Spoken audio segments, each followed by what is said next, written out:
Welcome back to the Listen Up podcast, where we analyze a new album each week. I'm Jamie, and this week we've got me, Nick, nice, and Jordan. Girl Scout lemonades. This week we're going to be taking a look at Circles by Mac Miller, released in 2020, and it was picked by Nick. No, it was picked by Jordan. Boy, if you don't get your... We're going to do... No, leave that's it in. fine. That's fine. Yeah, We'll leave that that's one funny, in. that's Jordan's intro was too good. We'll leave it. It was picked by Jordan. Jordan, why did you choose this? So, I had recently just accidentally heard Good News. I keep wanting to say Good Time, just because that song's so in my head, but it's Good News. Good time. By Alan Jackson.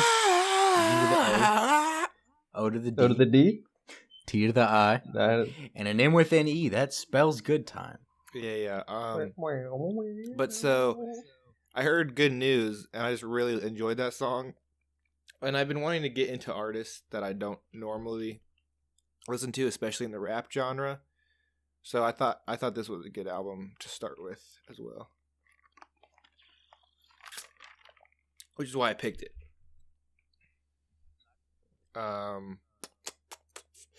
I can see it. Yeah, but other than that, I don't think I ever listened to a Mac Miller song, except there's a little incident.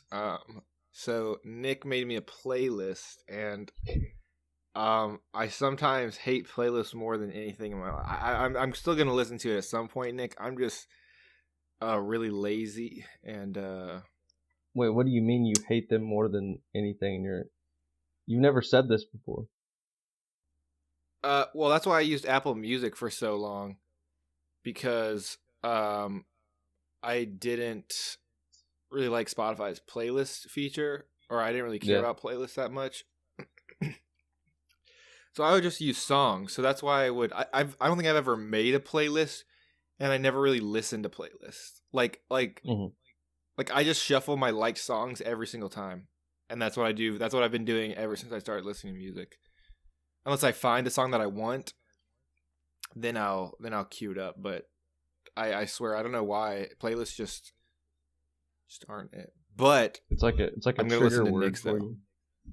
That's what I used to. That's how I used to operate too. I never made playlists or anything. I would just shuffle my life songs, and then within the last 4 years, I just changed that. I got onto Spotify to make Vic a playlist when we were first talking. I don't even think we were dating at the time. Right after senior year of high school, and then since I downloaded it, I was like, well, I might as well use it while it's there. And now I'm most of the music I play, I find it, if I don't know specifically what I want, I'm like, yeah, I'm gonna find a daily mix that sounds like it'll be good, and then throw it on, or my Discover Weekly, and sometimes Release Radar. But normally it's my Release Radar is so shitty. I don't know what artists why it's most of the artists that it chooses are ones that I don't want to hear new music from. I don't know where it aggregates that data from, but it's never the people whose releases I care about. Yeah, it's so weird. But have you guys listened to? I know Nick listened to some Mac Miller before, but yeah, I've heard some just through Nick playing it, or just occasionally hearing it, but I only knew Self-Care and Ladders off Swimming off the top of my head. Those are two songs that I heard, and I was like, all right, I'm gonna save this to my library. But other than that, I hadn't really listened to his stuff, which is but he was always someone who I was I should, which is why I was glad that you picked this as an album. I was like, oh, okay, now I'll finally listen to it. And I've been listening to a lot of Mac Miller now. Over the last 4 days. I think I've listened to his entire discography. I've listened to The Divine Feminine probably 2 or 3, maybe 4 times. Listen to Swimming. I've listened to this album, probably like 6 or 7 times. Kicking incredibly dope shit. Yeah, checked out Kids. What's the other one? It's like his head. Great Day. What is That's the one he's on like. Good AM. Mm-hmm. You said yeah. The one with his head on the White Album. That's Good AM. Yeah. And, what's the one that's like the 5th anniversary one? It's like a black album with his purple head on the outline. Best Day Ever? Yes. Listen to that one. Yeah, I've been liking it. I've been liking his stuff. I'm like, I can't believe I put off listening to his stuff for so long. I know. I saw a tweet today too that said, sorry, my throat's a little scratchy today. He said it's the only it was funny. I don't think they actually meant it, but they said it was the only Mac Miller's the only white rapper who didn't try to like be like Eminem, if that makes sense. Which I don't know if I agree with that, but I just saw a tweet and I was like, oh, he definitely has like a more mellow, like kind of dude, I love it. Vibe to him. Mm-hmm. He's not like the traditional like rap, Yeah, like no, it's hard to even a lot of it, especially his newer stuff. It's hard to even quantify it in my head as like rap. Yeah, it's like jazz, soulful speaking that's somewhere in the ballpark of rap, but like that's how it gets genreified is jazz rap, but it's somewhere between rap and like a spoken word poem. Mm-hmm. It's really cool. I really like it. It just fits so well. That's super prevalent on this album, I think, and on some of the songs on Swimming. And before that, it was mostly just kind of like more mellow. Well, I guess he always went through stages. In his early career, he wasn't like straight up as mellow rap as like might have been on The Divine Feminine or on Good AM. Still, he's always had pretty energetic, like a good balance of energetic and calmer songs on his albums, which I've always enjoyed. But I'm surprised you listened to like all of his discography this week, Jamie. I still haven't checked out like Watching Movies with the Sound Off. I've never listened all the way through that. Or Best Day Ever. I've never listened all the way through Kids. I've listened through Blue Slide Park, and I think everything else though. Yeah, I think. Oh, sorry, you can go, Jamie. The Watching Movies, that's the first one that I remember seeing of his, because it was on back when, iPod Nanos were a thing. Like Malcolm had it, he was like, look at this crazy album cover that I just saw. He was like, this is Mac Miller's new album, and I was like, I don't know who that is. that was when they were talking about, like, him and Matt would talk about how good, like, Man on the Moon and MBDTF were, and I would go, oh gosh, I don't know, I don't listen to rap. Sorry, I don't listen to rap. I listen to the albums I hold with such high artistic regard. But I want to go back through and listen to them again. I've been just kind of like piecemealing it, but I want to listen to it in chronological order. But yeah, even based on that, though, you can definitely tell that, like, see the artistic evolution. And his early stuff isn't bad. Like, it's still good stuff. But he definitely, like, especially with Swimming, and you can tell that this is a continuation project off of Swimming. Yeah, that's what I was. Yeah. I don't really know what he sounds like at the big, like his earlier stuff, which is why I just kind of listened to this because I liked one of the songs off of it and I wanted to listen to more. But yeah, one of our friends, I was that we play Warzone with, I was talking to him, and I said like that we were gonna do this album. And I was like, yeah, and I've never really checked out Mac's stuff. And he was like, oh, you're in for a treat then. He was like, you have missed a lot of good music then. And yes, he's right. Yeah, to me it's always been like on Good AM, he kind of like perfected his rap persona. And then on The Divine Feminine, he toyed with like making a true concept album. And then after that, with Swimming in Circles, it was like he was starting to get more into his like experimental mindset, I guess. Yeah, it would have been so cool to see what like his next project would have been after Yeah. really looking at Swimming and this both as standalone albums and companion pieces, especially this one. It would have been so cool to have seen what he would have like what his next project would have been.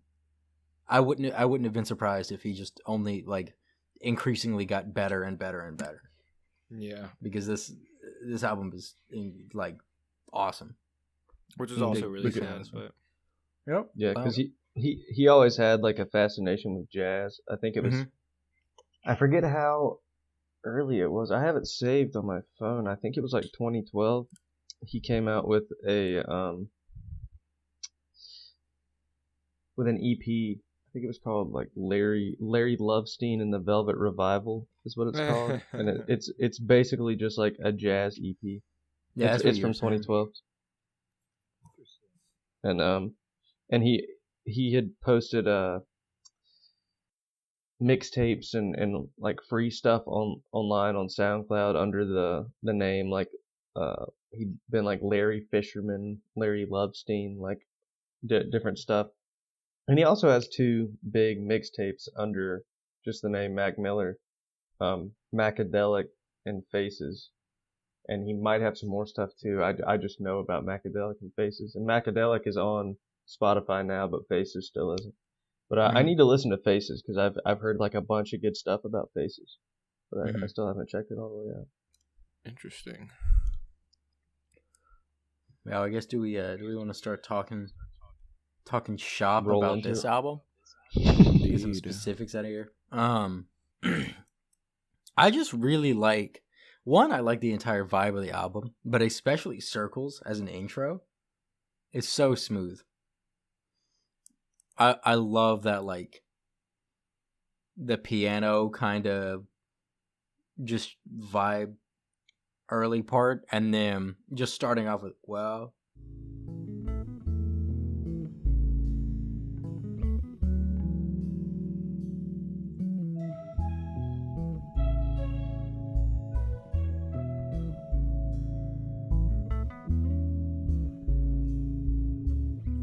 Well, this is what it looked like right before you fall.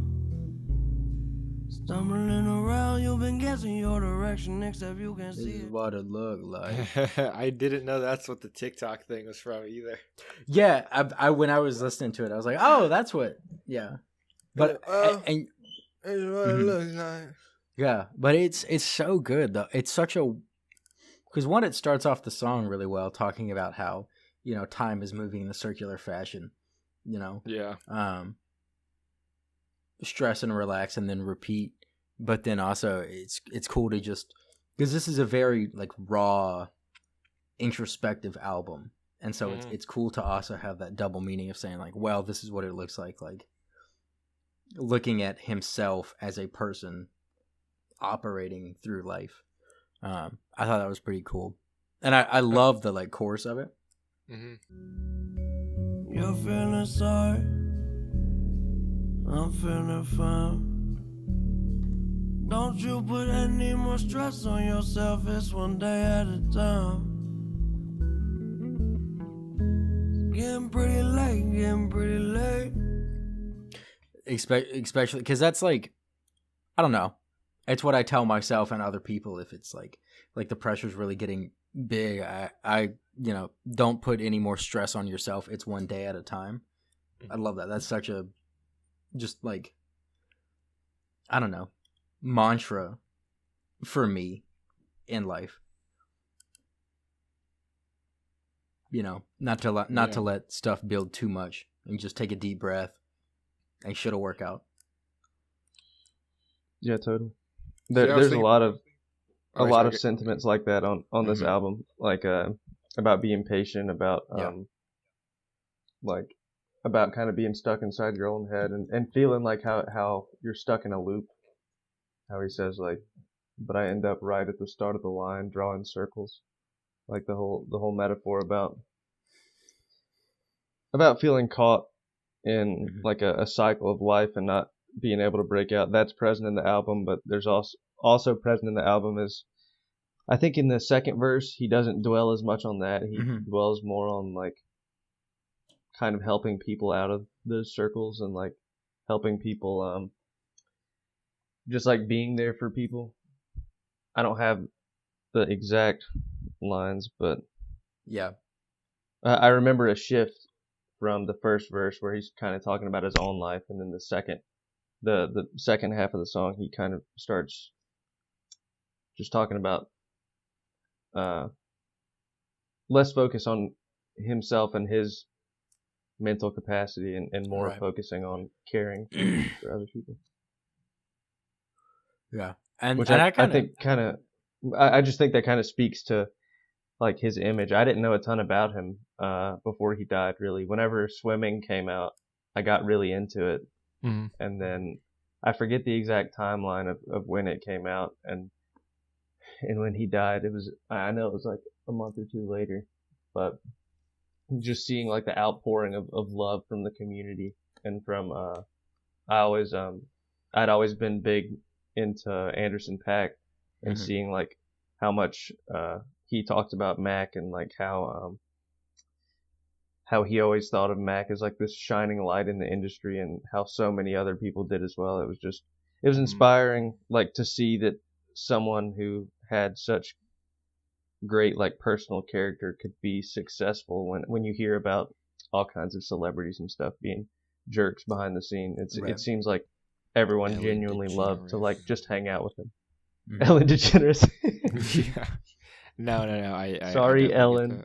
Ellen. We're taking down Ellen on this episode right now. I think Ellen's already been canceled. Down. True. But yeah, no, dude, I was gonna add this is a really good like I think mood setter for the whole album. It's pretty accurate from what the rest of the album's gonna be like. I feel like also. Yeah, because there's definitely some rise and fall, but I feel like just an average mood of it. This is definitely like a good mental headspace it gets you into. Yeah. I like the keyboard in Complicated. That's like the base of the beat.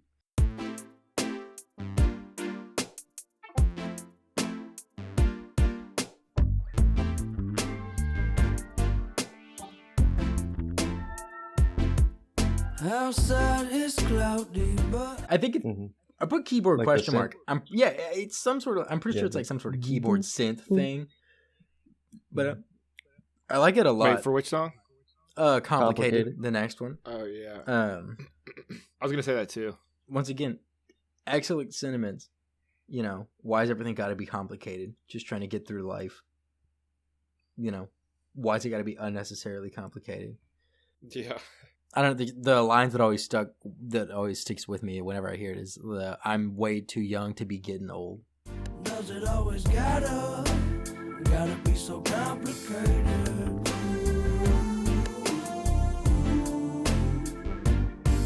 When I'm way too young to be getting old. Oh yeah.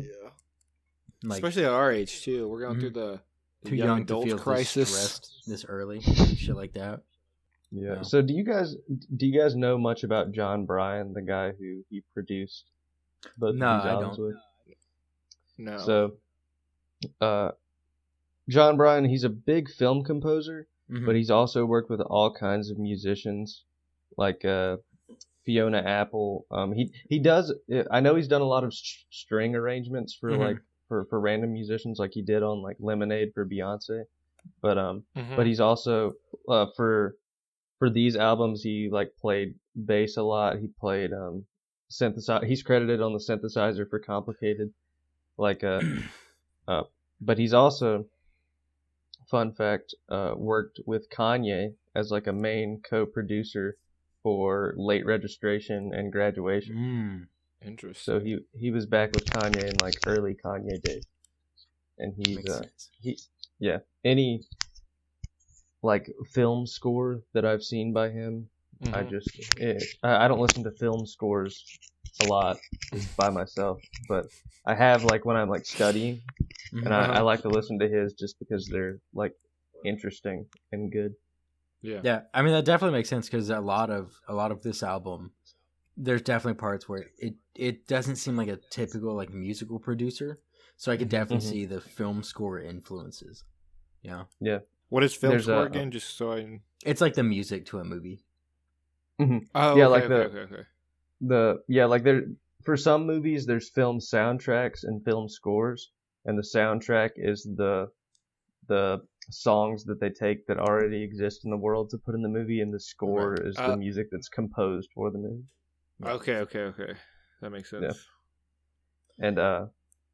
And John Bryan also did like a 10-minute interview with Zane Lowe for Apple Music, and I watched that a long time ago, but I watched it again this morning because I just remembered it, and it was about Circles, like after Circles came out, and just hearing him talk about how Mac would always try and say like, oh, you just play this on the song, and John Bryan was like, no, like you're great, you're amazing, you already brought all this like these fantastic demos that you have all this thought for, like, and you're super like musically proficient, like you just play it. And Mac would always be like, all right, fine. Like John said, he'd have to like convince him, and then there were times where they would set up across from each other, like duplicate setups, and John would play it at the same time just to like convince Mac to play it. But yeah, that's what I read. Yeah, so I guess because I saw on pretty much every song there was, I guess, him talking from that interview because it said like for Apple Music. So I read that interview basically.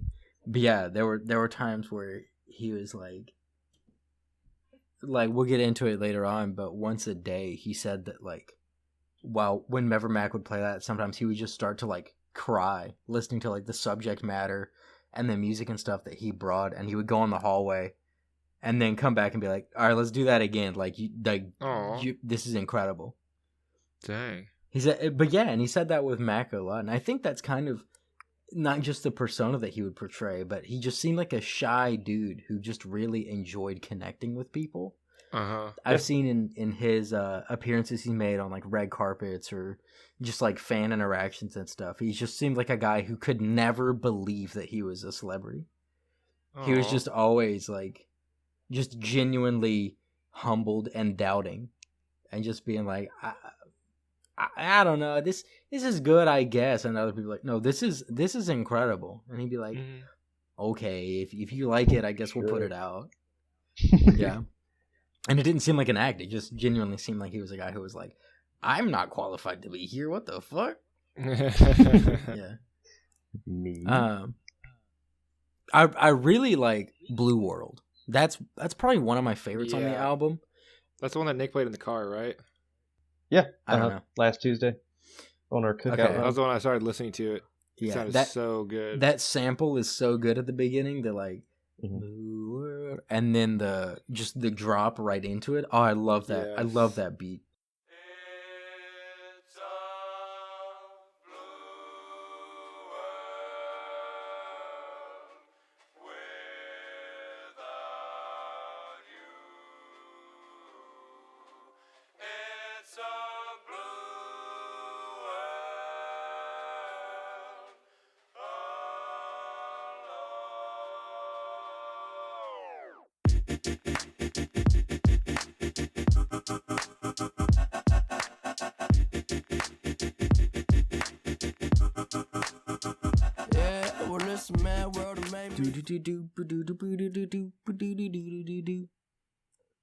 Also, great refrain. Once again, it's cropping up. One of these days we'll all get by.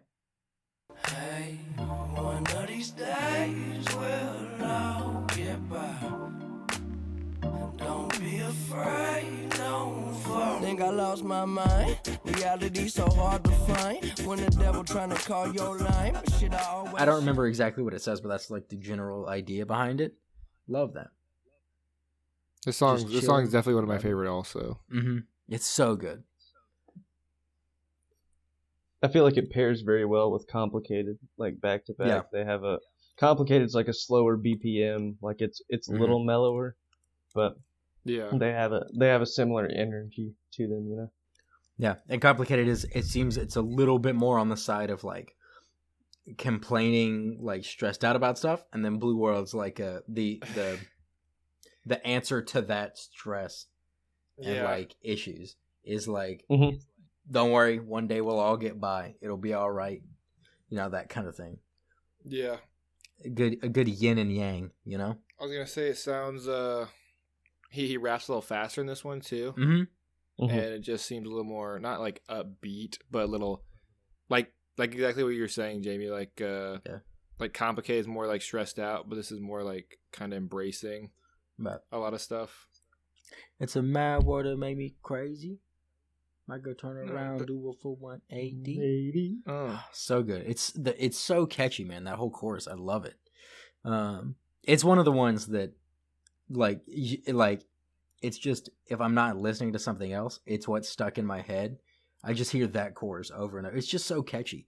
He uses so good. That didn't make any. What the sentence I was about to say made no sense. So good. But he said so good, and I was like, he has an excellent sense of rhythm and when to employ certain syllables and rhyming schemes. Mm-hmm.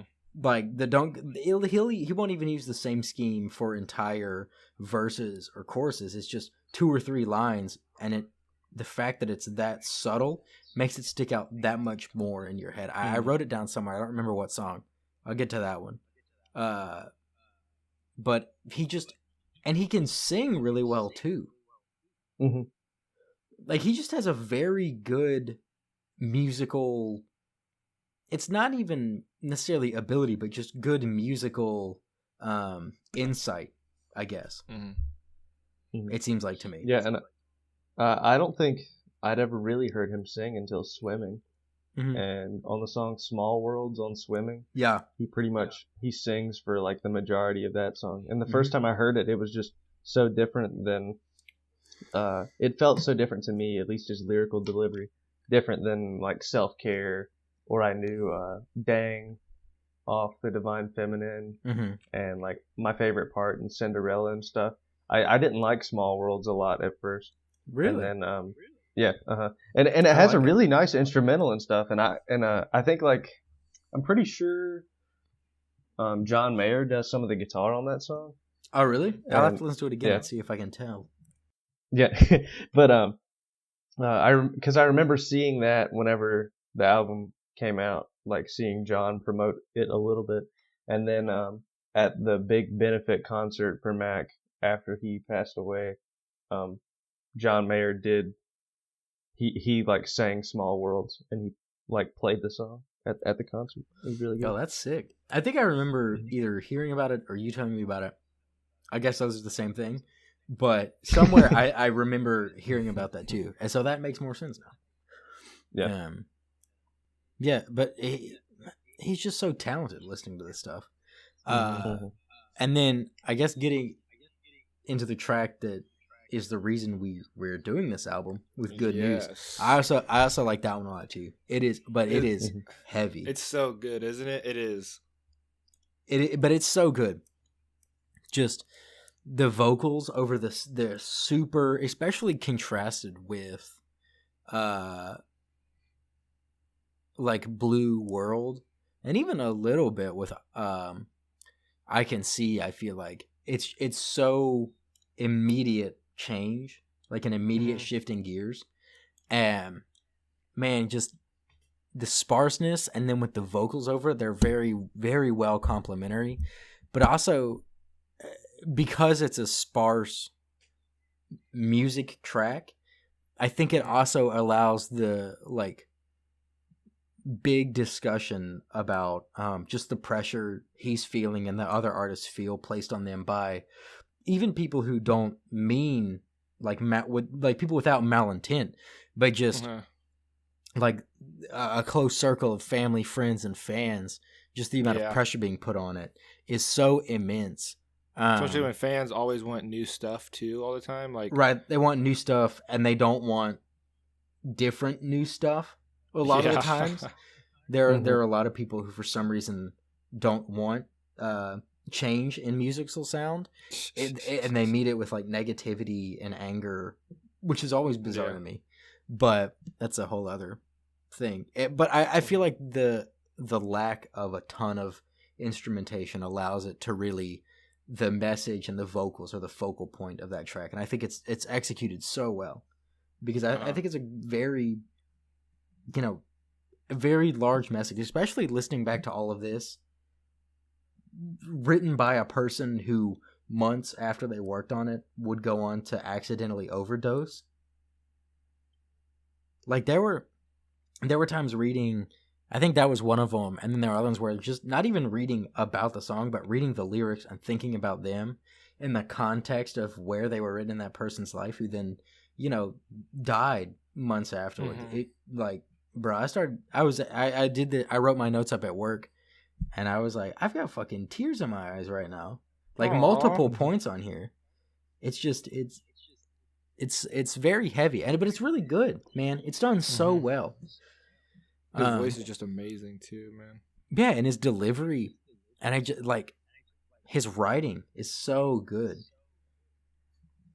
Like it's not bars, but it's like it's poetry. This is one of the things where it makes you remember that music is a poem with rhythm. Mm-hmm. Like not just whatever. Mm-hmm. Yeah, I've always thought of it as just a big perfect mix of like humor, introspectiveness, mm-hmm. like a little bit of like a little bit of confidence. Like mm-hmm. it's just the perfect like ratio of everything, pretty much. Yeah, and he's always been pretty the golden ratio. Yeah, he's always 1. been like 6. Pretty prophetic with just different songs on different albums. Mm. Like I don't think there's really anything crazy in the Divine Feminine, but on the album before, Good AM, he has mm-hmm. a song called Perfect Circle Godspeed, where he talks about like next thing you know, I'm gonna like overdose and like I just hope like my mom will be okay, and like it like he just talks about like what could happen in his future if he spirals mm-hmm. into like an obsession with fame. And then in 2009 on Swimming, he talks about 2018 like, trying to start believing in God, and like what did you say? 2018 on Swimming. Well, no, the song is called 2009. It's on. Oh yeah. My bad. You're right. Yeah. Yeah. Yeah. You silly goose. Don't come at me with the Mac corrections. All right. But yeah, that's pretty much it. And then like the first line on Circles, well, this is what it looked like right before you fall. Like he recorded those lyrics shortly before he accidentally overdosed. Like, yeah, dude, it's crazy. Yeah, so they were, this album in the context of all of that, just hearing it, I was like, fuck. Mm-hmm. But yeah, but I really like that. If I'm gonna cut anything in, I'm gonna cut in the chorus of that one, because like I don't even know what I'm saying it about. Good news, good news, good news. That's all they wanna hear. No, they don't like it when I'm down, but when I'm flying, good news. Yeah, that's all I want to hear. And in the. What's the difference? I think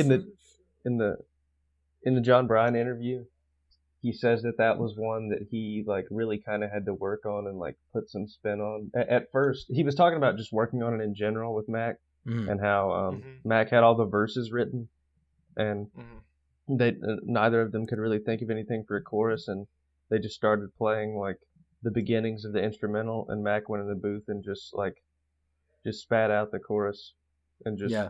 He didn't have it written, like he just kind of like off the cuff, and John Bryan was like, "Okay, like, that's it." Like, no, I think he said he was in the control room, just kind of saying that stuff out loud, and John Bryan was like, get in the booth, like we're gonna record that," and Mac was like, "All right, what? Like I'm just saying stuff. Like, are you? This is fine, but like surely it could be better." And John Bryan was like, "No, like this is you, like." This is you coming out. Like this is the most real stuff. This is right? what we need to record. Yeah. Yeah. I love shit like that where it's just, because off this cuff stuff is what's going on in your mental. So Yeah. it's awesome True. hearing stuff like that where it's just like, no, this was, either this was just one take, stuff like that. And it's like, well, the most real is, the best often, which is a good lesson in life. Go with your gut because, True. Oh, but yeah, this was my favorite song by far, I think. Mm-hmm. Yeah, I really like it. I really like that one a lot. A couple songs that What I Can See? What were you gonna say about it? Oh, I was just saying that was the one that in the second verse, especially the rhythm of it. That's the one where like the different stressing of the goes, no, toes. So hold on, but that's just the way it goes. Yo, God don't wait for no one, and when that's all you know, it keep you on your toes. You got so far to go, but look at where you came from. Those words and the ending sounds, every time I hear it, that's like a little earworm thing where I'm like, oh, that was neat. Good. That's like me in Surf, where he says like your eyes and your ears, your hands and your nose, no, yeah, something like that, and then your head, your shoulders, your knees, and your toes. Could be fine. Shit. Who the hell knows? It's your eyes and your ears and your mouth and your nose, head and your shoulders, your knees and your toes. I dream of this moment. Will it come true? Yeah, I was like, oh, that's just so fun. And right. Like, in hand-me-downs, the line about electrolytes helping you go the distance. Like, yeah, I was like, I guess electrolytes, it's like electrolytes. in a song? Case, that's charity, I move carelessly, that's why I'm always tripping. I guess it's like electrolytes, you help me go the distance. Not too efficient, but the way it's always been, until the day we have to meet again. Get away when it ain't really safe and it don't seem right. Help me go the distance, not the most efficient. Bro, don't even get me started on hand-me-downs. We'll get into that later. Hand-me-downs, yeah, we can get into that later. But two songs that really grew on me, listening to this again this week, were "Everybody" and "That's on Me." They're probably the most, like, I guess, piano ballads on the album. Yeah, that's what I was thinking too. And "Everybody" is a cover of like a 70s song, maybe. Oh, really? It's not a cover. It's inspired. It's like an inspired by. It's not a straight up cover, I don't think. But at least, especially the chorus lines of like "everybody gotta live," that's. I don't think a cover, but it is like influenced by. Like, I guess he was listening to that and then was like, "Yo, I'm gonna make my version of that message" or something like that. Okay. Yeah, but yeah. I don't know, man. I definitely felt that way with not "Everybody," but the other one you said, and I don't remember what you said. That's on Me. Yeah, That's on me. I think that was the one. The first time I listened to it, I was like, I don't know. But then it definitely grew on me over the successive listens, and I mean, there's not a moment on this album that I don't enjoy now, really. But you don't what? Sorry. That I don't not that you dislike, I guess. There's not exactly. There's not a moment that you dislike. There's not a moment where I go, could skip this. Okay, yeah, okay. I don't know how I said it the first time, but I don't think it was right. There's not a moment that you don't not enjoy. Yeah. I was gonna say, isn't there a feature on Hand-Me-Downs? But it doesn't say there's anybody featured. It is. That's a different voice, isn't It it? is. I didn't write down their first name, but it's a guy named with his last name was Barrow. Really quick though, I wanted to say I actually really enjoyed "Everybody," just because that's something that another mantra I live by. Everybody gotta live, everybody gotta die, so everybody's trying to have a real good time. You know the reason. Everybody's gotta live.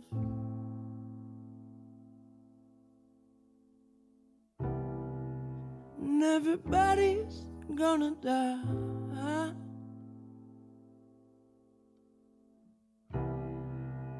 Everybody just wanna have a good time. I think you know the reason why. Oh.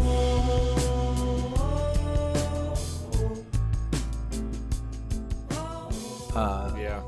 I love that. It's like one of my favorite quotes is Jimi Hendrix. You know, if I'm the one who has to die at the end of my life, then let me live it how I'm gonna, or something True. to that effect. And I really like his vocals and everybody. So that is funny that you said that was Nick. You said that was one that at the start it grew on you. That was one of the ones for me every time. Like from the first listen, I was like, absolutely. I think I enjoyed the one a lot too. Yeah, but I mean that's the beauty of music, right? That's why this is somehow interesting to people every week. To David. Thank you, David. But thank you, David. But I love hand-me-downs. Yes. I don't think it's my favorite track because it's hard to pick a favorite, but it's definitely top 3 for me. I love that one. From the guitar and the mood and then just the sparseness of the drum beat.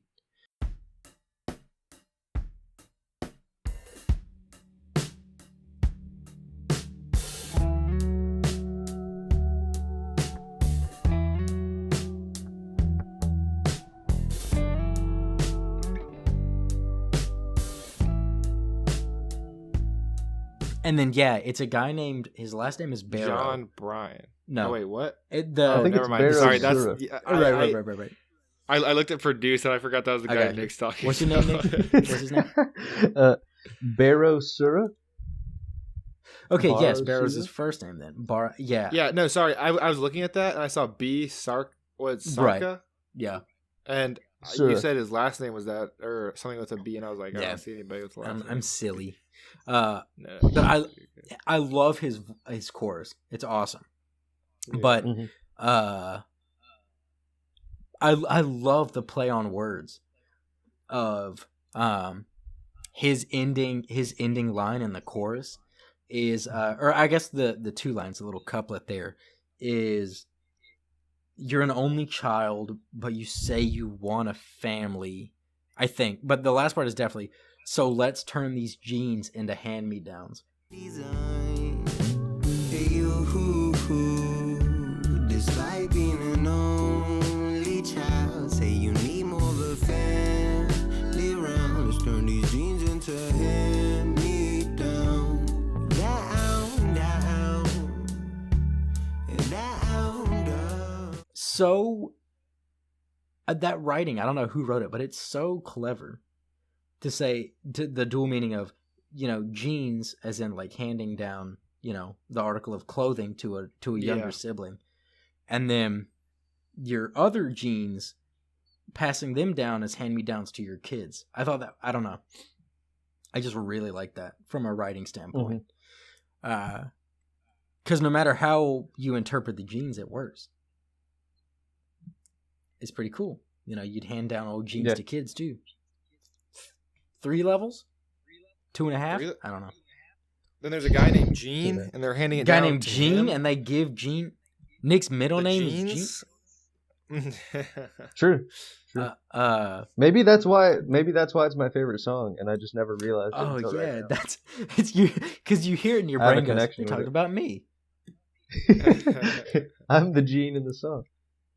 That was the one that I straight up wrote down.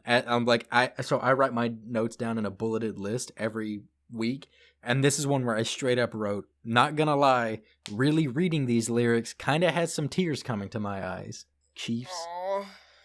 And I was just sitting at work. I wasn't even really vibing that hard with it. I was just listening to it while reading what it was saying. I was like, fuck. I think this one to me feels the most like exposed look at himself that he puts into a track.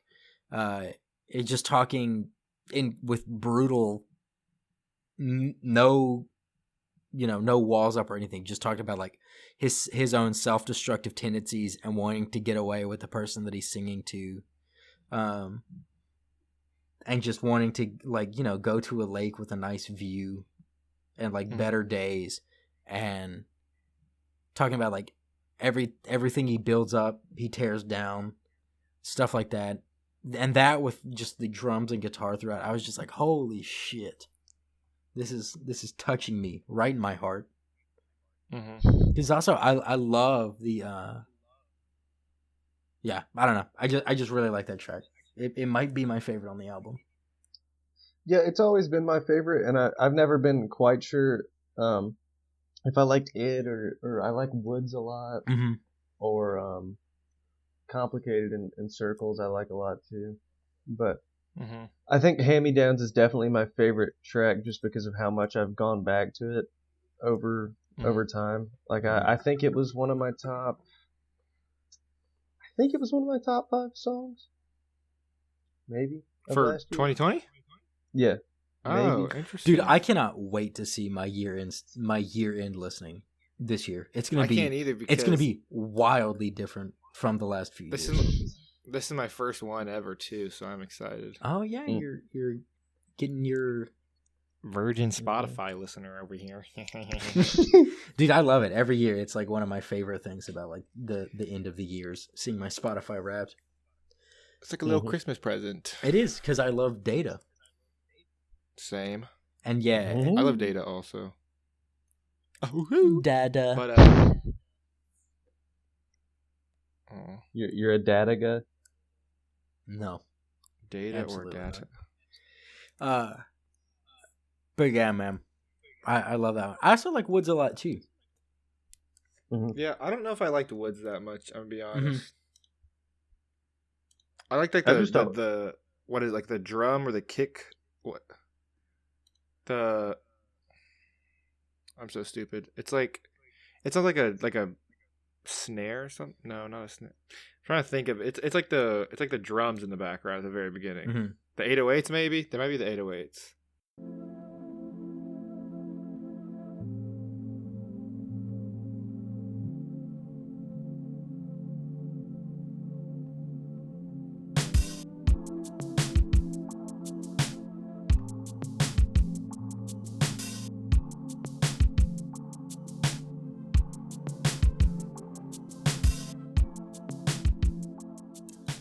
There's like a hi-hat in it too. I can't. Are you guys like? I can't think of it off the top of my head, but I will cut it in. I'm right like, now.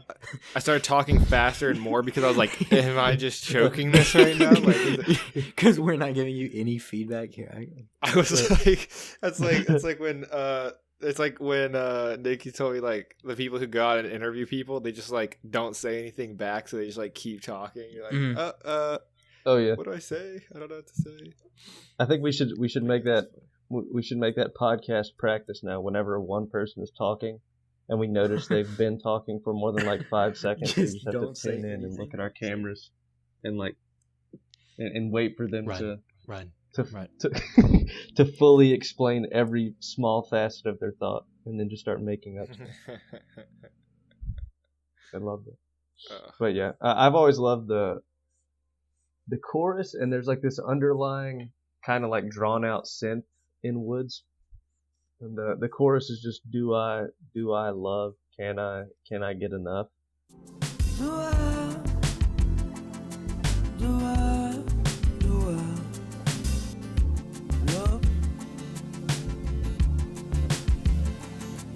Can I get enough? It's just very simple, and it speaks to his kind of like his reflective nature. Like, do I love well enough? Do I give enough love? Like, which is like you were talking about, his humble nature, his like tendency to doubt himself. That kind of shows up there with how it seems like everyone always thought that he was a great person to be around, and someone who gave a lot of love, but he was still kind of doubting himself. Like, am I Like, am I giving enough love out? You know, because the whole, yeah, especially because the whole Woods it's about either a specific relationship or just like general failed relationships, and so it's kind of Ariana? him asking. Yeah, there's a line in there that kind of throws back about her.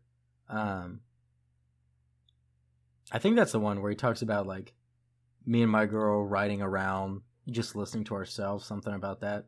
That's kind of like a throwaway reference to, you know, both of them being musicians listening to their own stuff. Yeah, I think that's in that one. But yeah, so it's just him asking those genuine questions about like what went wrong here, and was it me? Like what was it? Which I think is a very, once again, I mean, that's just a very, everyone has that. If you look back at a failed time, you're like, was like, if you're not a dick, probably you have that thought process of like, if you're not self-questioning. Otherwise, you might be a little too conceited. I don't want to, you know, I don't want to hardline it one way or the other, but if everyone else in the room is an asshole, you're probably the asshole. You know, that kind of thing. Yeah, I think Hands is it's interesting to me because it's the only like straight up rap that he does on the album, I think, as an entirety from a track standpoint. Yeah, it's the one that's like just straight up, this is a rap song, you know. You kind of go, oh yeah, he can do that, that's cool. Oh yeah, I forgot this is what he built his foundation. Right, before the last 2 years. This is what he sounded like. Give or take. Yeah. I like the little background. What's it called? It's not really a sample, but it's like the little kid in the back. I don't know The if like it's a kid or not. the little like it's like a kid ad lib.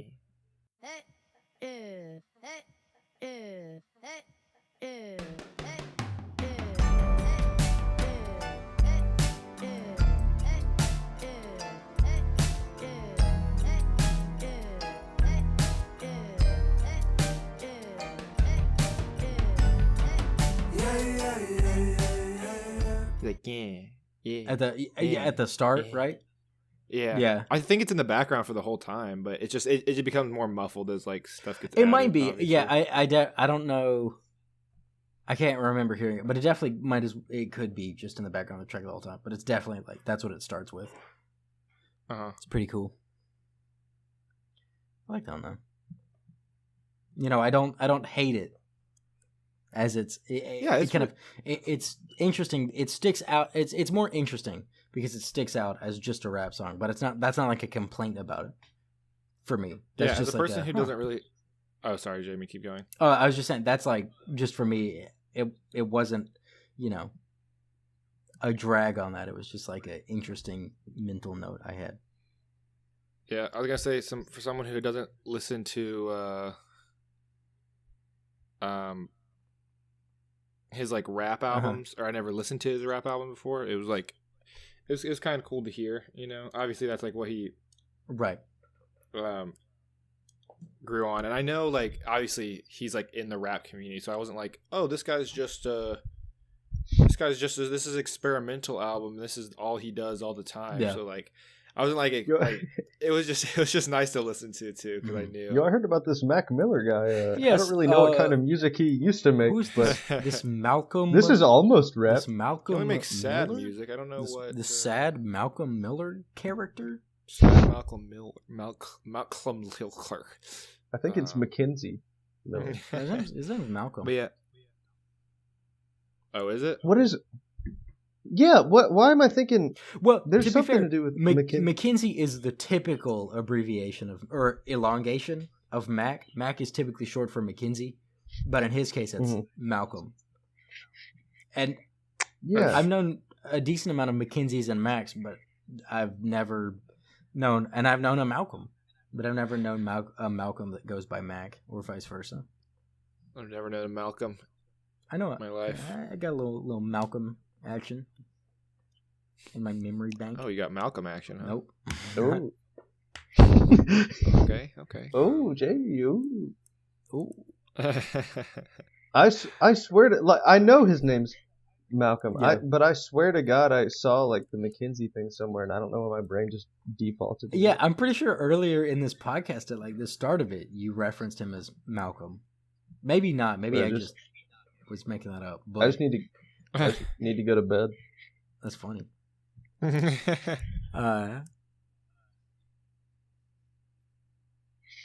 Yeah, I don't think I had anything else to add to that. But yeah, there's only like 2 explicit songs, which I also didn't. I guess there's more. Is it or is other?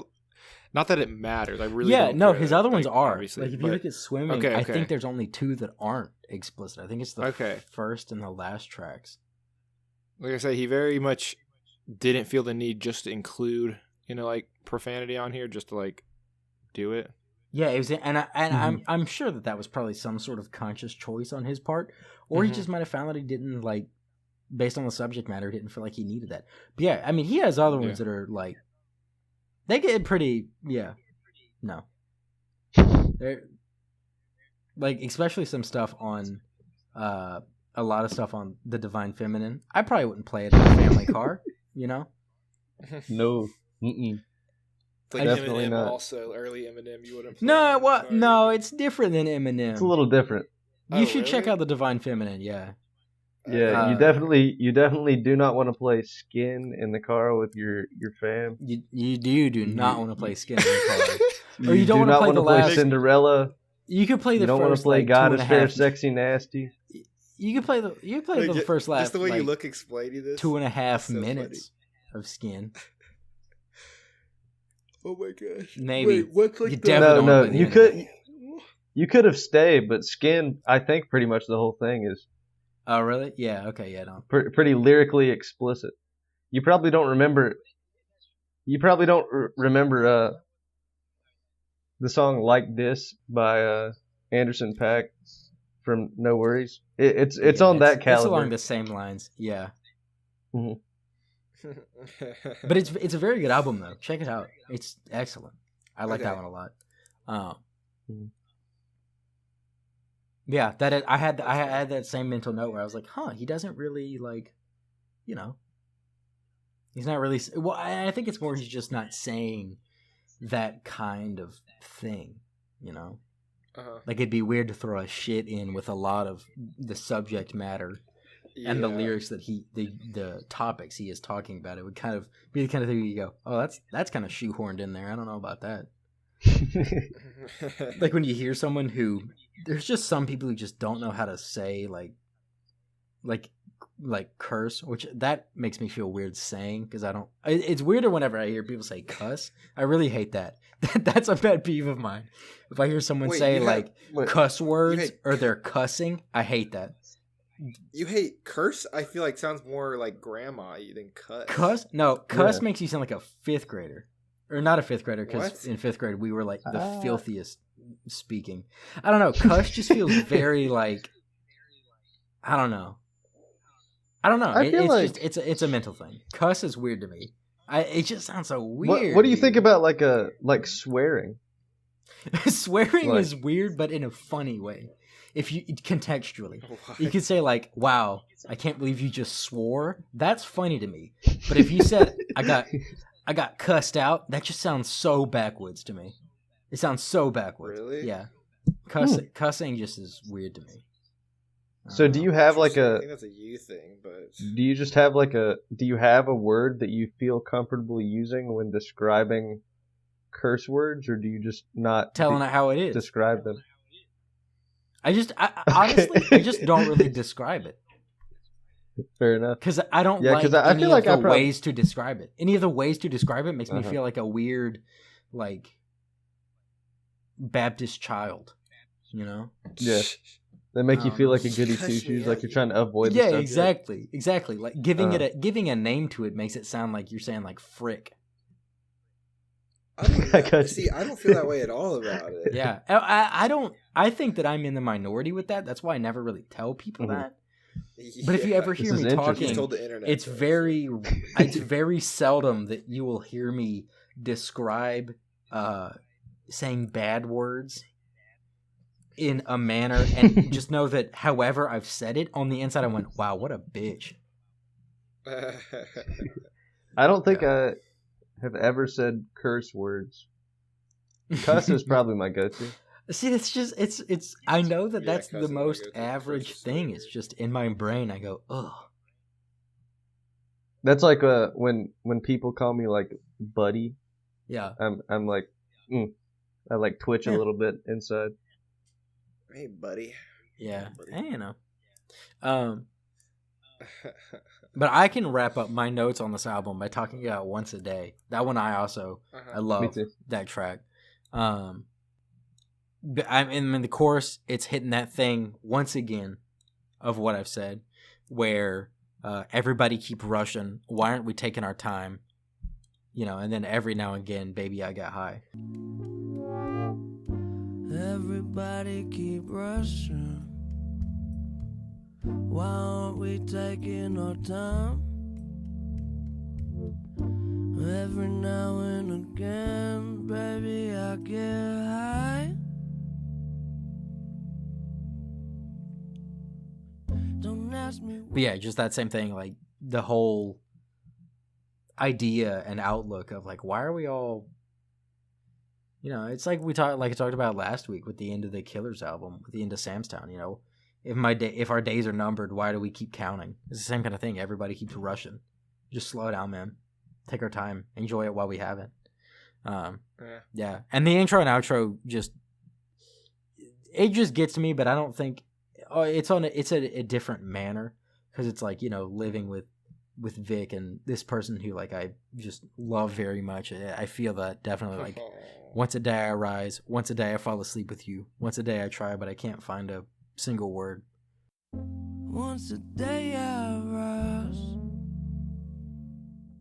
once a day I fall asleep with you, once a day I try but I can't find a single word. I wonder what they know. I don't know. It just feels like there's a lot of things and emotion that are, it's hard to find the words to express them. You know, it's the kind of things that are expressed more in action. And, you know, I guess it's what people mean when they say it's the little things. It's like the indescribable intangibles. They just make every day, you know, just a little bit better. Yeah. So it definitely, that one gets me every time I hear that song, the intro and outro. I'm just like, oh, I feel that shit. Yeah, commenting on that, I still remember in high school,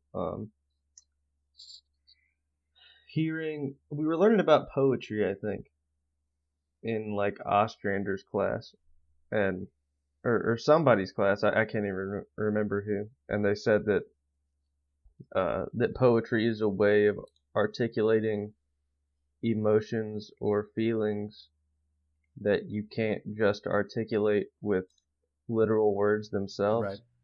And that was like a little key for me to be like, oh, there's something to like the form of more broadly than poetry, right. And something that I enjoy more than poetry is just songwriting. Mm-hmm. Like it's just, and with the accompaniment of music that can kind of turn on certain emotional cues or just provide some sort of pleasant sonic bed to hear right. that poetry over, it makes it all the more influential. Mm-hmm.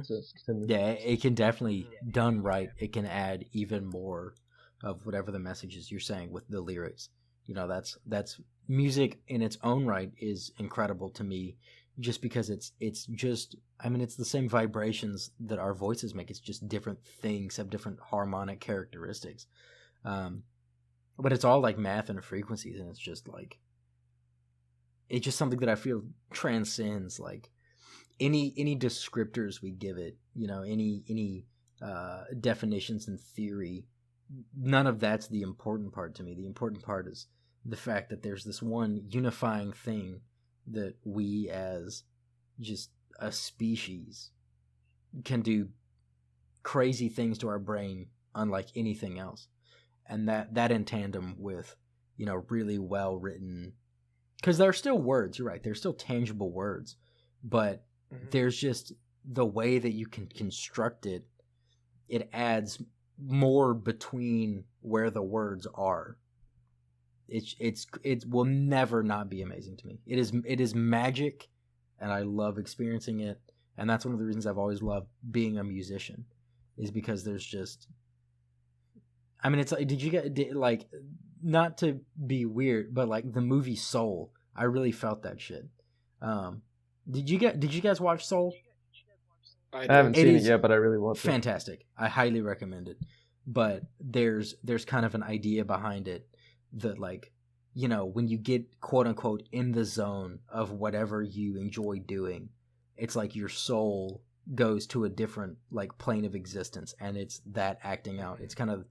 It's so hard to describe it, but just playing music, especially with other people, even if you do it poorly, I mean, it's like nothing else. There's like this magical key that gets unlocked in your brain where it's just like, it is such a like mental high. It's crazy. I love it. Yeah. That was a pretty good movie. What?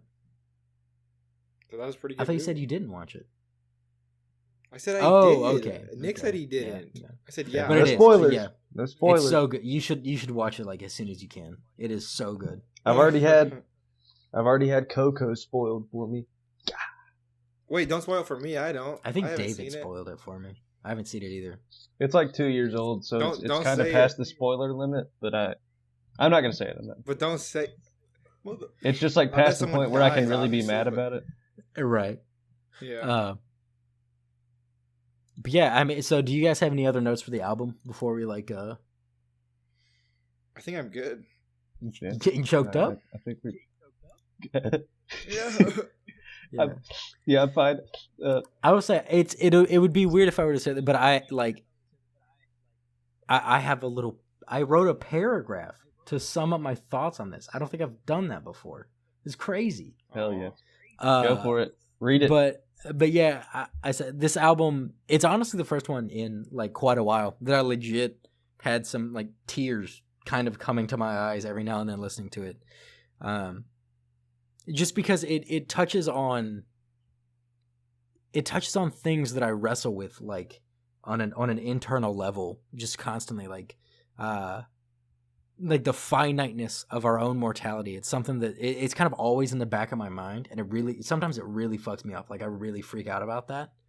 And that's just, it's so heavily explored on this album that like, that's, I don't know. It's like the kind of thing where you can have those thoughts, but hearing it in a musical context, kind of, it makes you form different neuro pathways that you otherwise wouldn't come to on your own. Just like the Spartans of a lot of the tracks, and then his like ridiculously good vocal lines. It hits so many, like, it pressed so many of my buttons. And then all of that compounded with the fact that he's writing all of this like beautiful, introspective and hopeful, and he's talking about on this one and Swimming about how this was like the past bad time, but he's hopeful because he's like, I'm turning over a new leaf. Like, just stick with me, give me time. Like, he's on the up and up. And then like the fact that he then died, a few months after Swimming got put out, not even seeing this album to its full fruition and being dropped from just like an accidental overdose. It was just so sad. And I don't know, this was the first album in a long time where I've come away with just like not an entirely different perspective, but a very altered and affected perspective than I had going into it. Reading the lyrics and really thinking about them while listening to them on almost every song just had like, it was very evocative, and there was deep feeling in relation to that I had. And I feel like that's kind of the relationship that it's only this kind of music, not only this kind of music, but I feel like this subgenre of music, not quite rap, but and not quite jazz rap, but wherever this falls somewhere between the two, that's really, it's best created by this kind of music where like it's hard to in a musical context without sounding too much, because like you can say so many words in this kind of music, and really explore thought, but it's not, because like regular pop music also has a ton of words, but in that genre it's not as bare bones and just fully out there center stage. But yeah, and I just think that this kind of music offers a different kind of vulnerability with the listener, and kind of an earnestness, and I think it really shined through on this album, because stuff like Jason Isbell and music like that, kind of like the Americana country, like that makes me feel things too, but that kind of makes me feel things through stories and characters that they're writing on that, or talking to like a loved one on there. But this one, it makes me feel things with just like raw self-exploration and exposition through the lyrics. Okay. And yeah, man, it was crazy how I went from not really listening to any of his music, especially this album, and then like listening through it over the course of a week. I was like, holy fuck. And it's so sad that like he wound up like accidentally overdosing. It wasn't even like an intentional suicide. It was like he was trying to really kick, these bad habits, and just talking about how like he was finding more mental clarity and like all of this. And then it's so heavy hearing all of that and all of this hopefulness, and then just like 3 months later that was gone. So I felt very touched by this piece of work, and that's all I had to say. Well, I'm glad you wrote up a little summary about it. I felt pretty emotionally intense about it whenever it first came out, and I've had a lot of time to sit with it now. So just like anything, I feel like a lot of the emotions you experienced with it this week were me like just over a year ago, like whenever it came out for like a month, just listening to it like pretty much nonstop. It's really good though, man. This is so good. Yeah. So, I'm glad you like it, and I'm glad you're getting into it. I'm glad you too. Yeah. And I'm not sure exactly how much you loved it, Jordan, but I'm eager to hear your rating. So if we can give, I did like it a lot, ratings. All right, so I guess since you picked it, then Jordan, not Nick, you picked it. So you get to start, and then I'll go, and Nick, you'll tell us what we're listening to next week afterwards. I think I'm gonna give this album a 7. 7. Okay. Ooh. I really enjoyed it. I feel like that's is that high or low for the? I think so. But, I mean, compared to. Yeah, I think so. You also gave some of the songs were still a little bit too slow for. Oh, wait, sorry. You also gave 21 a 7 by Adele. Who did 21 again? Adele. Oh, I picked it. If that's no. I did like Adele's album too. Mm-hmm. But there were still a couple slow songs on here that I didn't really resonate with. Again, I think his music again is one where if I start like listening to it more and actually listen to the lyrics, it'll resonate a little bit more with me. But it did resonate with me, but just I don't think all of them resonated with me. I gotcha. So I'll give it a 7. Makes sense. Surprise, surprise! I'm gonna give it a 10 out of 10. Oh wow! Interesting. It was just so well done. And like I said, it's been a long time that an album has like hit me emotionally as hard, like in the not even as hard, but in the manner and the same spots. I'm like smiling, but not like because I'm like laughing at you, but like because like that's a very like good thing to feel. You know, I'm like happy for you. And he's like, this felt really good. I'm like, I was really hard over it. Nick, what shall you delegate this one to? I'll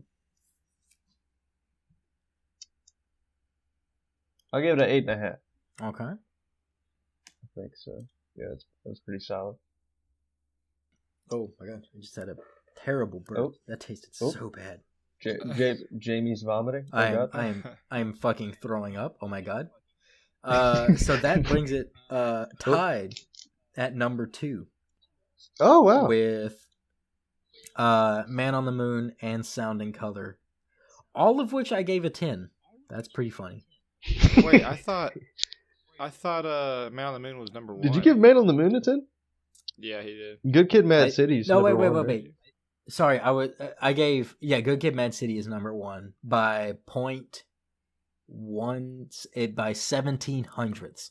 Really? It is an 8.6. Yeah, it is an 8.67, and Man on the Moon is an 8.5. I gave it a 9, not a 10. My bad. But I did give Sound and Color a 10. I still thought Man on the Moon was number 1, but no, it just barely edged out by Good Kid, Mad City. Because Good Kid, Mad City, you gave a 9, and then me and Nick both gave it an 8.5. So we just had a higher average. okay. Because we both gave Man on the Moon a 9, and Nick gave it a 7.5. I gave Man on the Moon a 7.5. And then Sound on Color, me and Nick gave a 10, and you gave a 5.5.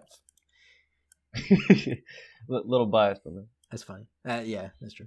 Have a bit of a history with that. But yeah, so that's where this one stands. I feel like that's accurate. You know, I feel like it's obviously personally I feel like it's one of the higher ones we've done. Oh yeah. So then Nick, Podcast. what shall we be checking out next week? Did you say I don't know. One of those words wasn't Did you say, right. what but shall I we be checking out? I knew one of them was wrong, but I didn't know which one, so I didn't correct it. Mm-hmm. I thought about picking a Radiohead album, but I'm not going to do that to you guys. Honestly, if I ever pick one, it's not going to be like a weird one, because like a super weird one, because I don't even. You don't want to sabotage analyze yourself, one of those. Right? Yeah, but I'm not going to do that. And I thought I was going to pick the new Kings of Leon album that came out last week, but I felt like I would honestly just be a little too biased. Like it's too fresh. It's a band that I've too fresh for me to actually really be that critical of, like in the slightest, because they're a band that I've loved since I was a teenager, and this is the first album they've came out with in like 5 years. Right. But we're gonna do Women in Music Part 3 by Haim. Oh, okay. Interesting. So, in belated celebration of International Women's Day, we will be doing Women in Music Part 3. I almost did the new Abnormal, the Strokes' newest album, but didn't do it. I know it sounds a lot different, Jamie. I see you shaking your head. We'll see. But I'm very anti-Strokes. Is there Women in Music Part 2 and 1 or? No, it was just their third album, and it was like the name that they rocked with. They're all women, right? Yeah, they're all sisters. Their last name's Haim. They are all women. Danielle, Esty, and Alana. Esty, written about by Taylor Swift in in Nobody No Crime, where Haim is also featured on Evermore. Yeah, and that song is great, and for some reason, it's featuring one of Nick's top bands, and he doesn't like it. Figure that one out. Figure that one out. It's just not for me. I like it a lot. The first time I heard it, I was like, oh, Taylor Swift wrote a murder ballad. Sick. And Nick said, yeah, that was kind of mediocre. I was like, what? Kind of mid. Not Crazy. the best. And they came out with a remix of one of their songs on this album. I think it's Gasoline, and Taylor Swift sings like the bridge on it. Oh, okay. But it's not on like. I think even the standard version on Spotify has 3 bonus tracks, so we'll probably include those in the review. How does a standard version have bonus tracks? That's just the standard version. It just doesn't say like deluxe edition, but it has like 3 bonus tracks. Wait, so we are doing the bonus track version or no? Well, he said that's the regular one. It has like the bonus tracks. The regular one has 3 indicated bonus tracks. I see it now. That's weird, dude. Yeah, and those bonus tracks were the lead singles for the album. Like they were promotional singles that like came out. I think during this. The 60s? I can't remember the exact time frame. Yeah, but they also released like 2 or 3 songs from the main album's track list before the album came out too. There were a lot of songs that came out before the actual album came out. Weird. But yeah. Draw circles. Did you guys hear that? But it's a little Anyways. bit. It was just clipped to hell. garbled. But I hate so- this mic. but it's like it's the third album, the third vinyl that I ever got. Vinyl. I didn't even hear that, bro. Oh my. They're posing in Cantor's Deli, which is like a respected deli in Los Angeles. Look at the look. It's mirrored in the. It says now serving order number 69. That's the sex number. Man hasn't even opened the album yet. Is that right? It looked No, okay, wait. Still. Let me justify this. You're gonna sell it? So for Christmas I asked for plastic inner vinyl sleeves. Oh, okay. For like because they're supposed to help reduce static on vinyls, and right. over the winter my record player has been building up more static on the vinyls just because of dry air and stuff. Shoot. But just spray water on when them my all. mom. Oh, true, true, yeah. When my mom went to buy them, the record store that she went to was out of plastic inner sleeves, and she just bought me some outer sleeves that are like you put like vinyls that you just want to preserve, like inside them. So I had like 25 outer sleeves, and I was like, well, I'll put them to use. So I filled like all of my. I have some older records and some newer records, and I put all my newer records in the outer sleeves, and I just ran out of outer sleeves. I like the weathered look that old vinyls have, though. This is the new Kings of Leon album. Yep. I got it on vinyl. Nice. When I have a more disposable income, I will be using vinyl more. Yeah. Mm-hmm. This Radiohead album filled up the last vinyl. Okay, so I'm not that down bad. That's this so is funny. Just if I ever buy another Radiohead album, it's not even going to be one of the weird electronic ones. It's going to be the second one that they came out with where they like perfected rotten music. Okay. Oh. But I like the perpetuation of you as this crazed Radiohead fan. Yeah, me too. I like how every time I bring it up, I say, "Look, I don't even like them a ton, and now I have a vinyl." And like, I every time I justify it, I'm like, "Okay, wait, like they only have like 5 really good albums. Like that's very good for a usual band." Like, right? And I always downplay like. I do enjoy some of their music, yes, but we'll just leave it at that. So I guess briefly, do we want to talk about what we've been listening to in the past week? Sure. Yeah, I'll go first because it's really nothing new at all. So I've just been listening to the same stuff. Like I really don't have any new music that I've been listening, except this album, obviously. But other than that, nothing. Yeah, we should definitely check out. I don't know what Nick's playlist made, but just check out the Divine Feminine at least. It's very okay. And yeah, I've been listening to a lot of his stuff. Honestly, I don't know what I've been listening to other than that. It's just been a lot of that. A lot of his work and podcasts, you know. I got you. Excuse me. His Golden Messenger came out with a new single. He's got an album coming out in June. Phoebe Bridgers came out with 2 Spotify singles today, and she covers a John Prine song, and that was awesome. Nice. I really loved both of those.